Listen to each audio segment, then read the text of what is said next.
What's good? What's good? It's the one and only, but what do I know? Boxing coming back at y'all with another one, man. So, in today's news, I wanted to talk about Artur Beterbiev and Dmitry Bivol. All right. So, first and foremost, let me state this right here. Dmitry Bivol has been my favorite fighter at 175. I want to say, well, obviously, I think since Andre Ward retired. Since Andre Ward retired, Dmitry Bivol has been my favorite at 175. I really like his style, his athleticism, and I really think that he's a great boxer.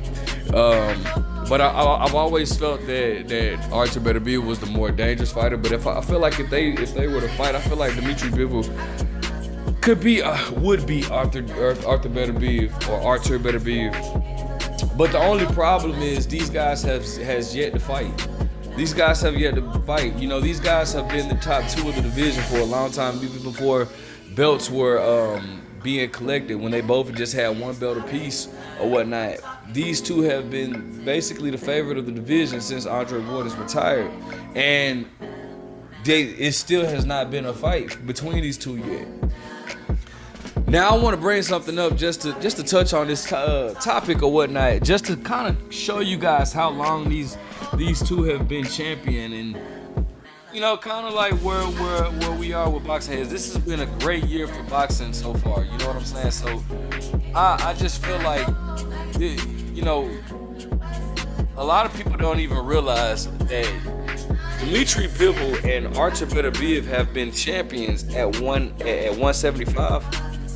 Before Terrence Crawford became a champion at welterweight, before he even moved up to welterweight.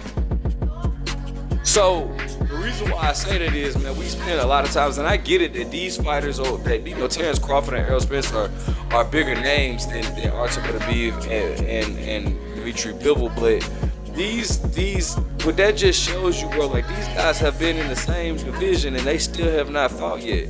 Now, my reason for bringing it up is, like, can we put pressure on Top Rank to make this fight like the way we did with PBC, the way we did with the PBC, to make this fight, to make the Errol Spence versus Terrence Crawford fight?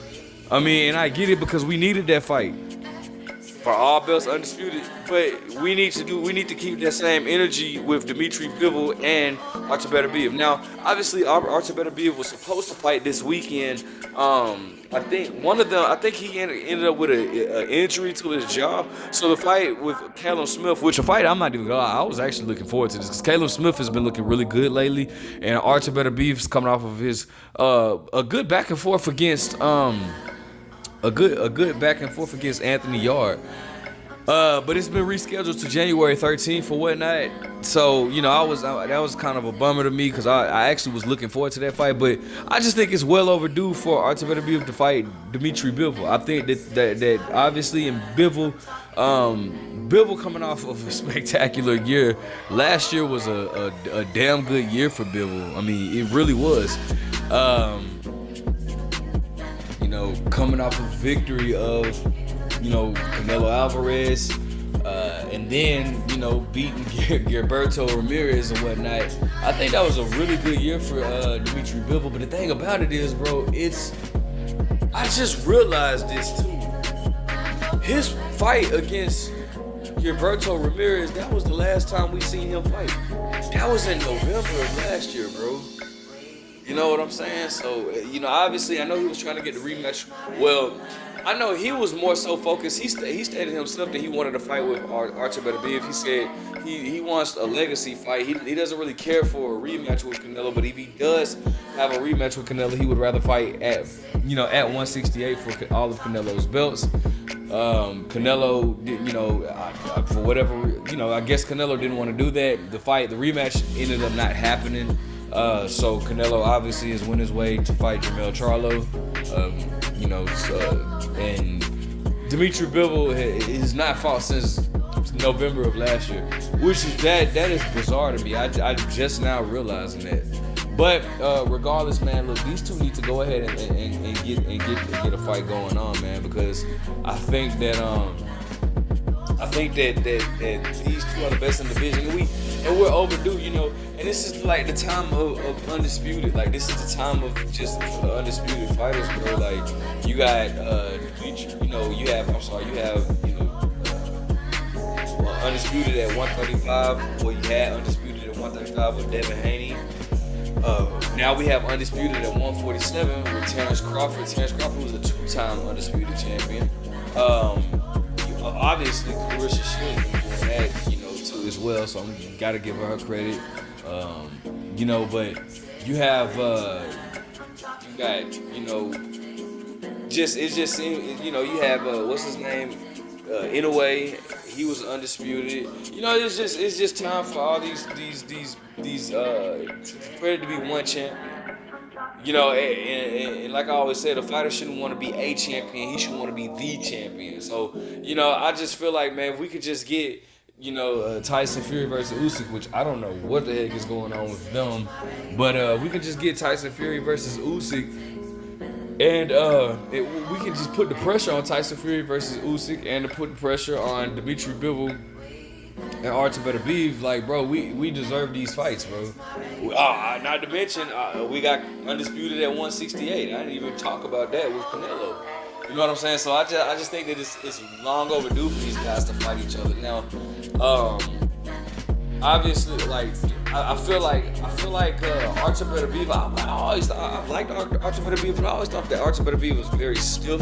I feel like Artur Beterbiev has the style. If he moves up to cruiserweight or heavyweight, I'm not sure that his style would be as effective with the bigger guys. Whereas I feel like Dmitry Bivol. I mean, don't get it twisted. I'm not saying that Artur Beterbiev doesn't have his stiff. He does, but I think Dmitry Bivol is more skillful. And skills pay the bills. Now, obviously, Artur Beterbiev is strong as hell. 18-0, 18 knockouts. Has 100%. Has 100% ratio, whatnot. But KO ratio, or whatever. But regardless, I will say this, bro. Artur Beterbiev has been in there with some really good guys. Some really good guys. He's been in there with the likes of Tavares Cloud, former champion who, first lost to Bernard Hopkins. I ain't heard nothing from dude in forever. But Gabriel Campillo, let's see who else? That Alexander, I can't pronounce the dude's last name, but the Alexander dude, he actually knocked out I'm having a brain fart right now. He knocked out Adonis Stevenson to get his title or whatnot. Actually, the reason why Adonis Stevenson doesn't fight anymore because of Alexander knocked him out and put him in a coma or whatnot. And got his WBC title, light heavyweight title. He's been in there with Marcus Brown, an Olympian. He's been in there with Joe Smith Jr. He's been in there with Anthony Yardy. So he's been in there with some really good guys and whatnot. And excuse me, I said 18-0 with 18 knockouts. He's actually 19-0 with 19 knockouts. But the thing about it is, like, now he's pushing on 38. He's 30. Actually, he's 38 right now. So time is not really just on his side. Though he doesn't use a lot of athleticism or whatnot, time is not on his side. So I would love for him and Dmitry Bivol to go ahead and make this fight for undisputed at light heavyweight. This is a fight that we deserve. And Dmitry Bivol off top has, as like I stated, he's been in there with the likes of Canelo Alvarez, with the likes of Gilberto Ramirez, the first and only person to beat Gilberto Ramirez, And not to mention, there ain't no telling how much it ain't no telling how much Gilberto Ramirez weighed coming in that fight, seeing how dude is known to be blowing up to 200 and some pounds in his fights. So I'm pretty sure Gilberto Ramirez was big as hell in that fight. And Bivol was still able to take him out easily, beat him easily, He's been in there with Joe Smith Jr. as well. He's been in there with John Pascal. He's been in there with Isak Chalimba. I want to say Isak gave Sergey Kovalev a good fight, if I'm not mistaken. But Sullivan Barrera, bro, he's been in there with some really good guys as well. So these guys, this fight, excuse me, this fight has to be made, man, because these guys really do. These guys are at the top of the division, and it's more than due.